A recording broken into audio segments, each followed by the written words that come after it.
మీరెప్పుడైనా గోరింటాకు పెట్టుకున్నారా? మీకు గోరింటాకు అంటే ఇష్టమేనా? హాయ్, హలో, నమస్తే, వెల్కమ్ టు అమ్మాయి కబుర్లు. నేను మీ లాస్య. మరింకెందుకు ఆలస్యం, కబుర్లు మొదలు పెట్టేద్దామా? నాకు గోరింటాకు అంటే చాలా ఇష్టం.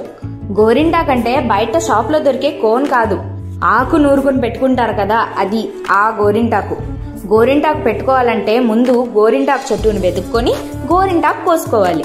ఫ్రెండ్స్తో వీధులన్నీ తిరిగి గోరింటాకు చెట్టును వెతుక్కొని ఇంకొకరు కోసుకోక ముందే గోరింటాకు కోసుకొని తెచ్చుకోవాలి. ప్లాస్టిక్ కవర్లు పట్టుకొని వెళ్ళి కొమ్మలు విరిచేయకుండా ఆకులు మాత్రమే కోసుకొని వచ్చేవాళ్ళం. ఇంటికి తెచ్చిన గోరింటాకుని అమ్మ మిక్సీ చేసేది. గోరింటాకు పెట్టుకోవడం అంటే పెద్ద పనే. అప్పటి వరకు ఏమీ లేకపోయినా ఇలా 2 చేతులకి గోరింటాకు పెట్టిన వెంటనే దురదలు మొదలైపోతాయి.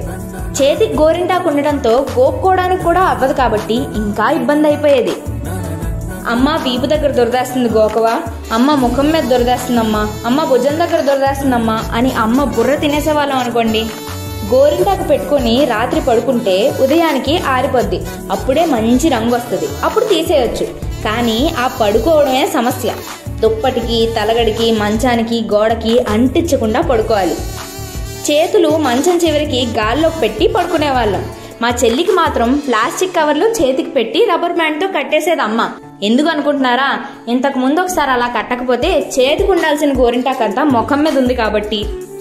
కానీ ఇంత కష్టం తర్వాత మార్నింగ్ లేచి గోరింటాకు తీసాక ఆ రంగు ఉంటుంది చూడండి, అబ్బా అద్భుతం. మీకు ఇలా గోరింటాకు ఎక్స్పీరియన్సెస్ ఉన్నాయా? మీ గోరింటాకు ఎక్స్పీరియన్సెస్ ని కమెంట్ సెక్షన్ లో మాకు చెప్పండి. మరిన్ని కబుర్లతో వచ్చే ఎపిసోడ్ లో మళ్ళీ కలుద్దాం.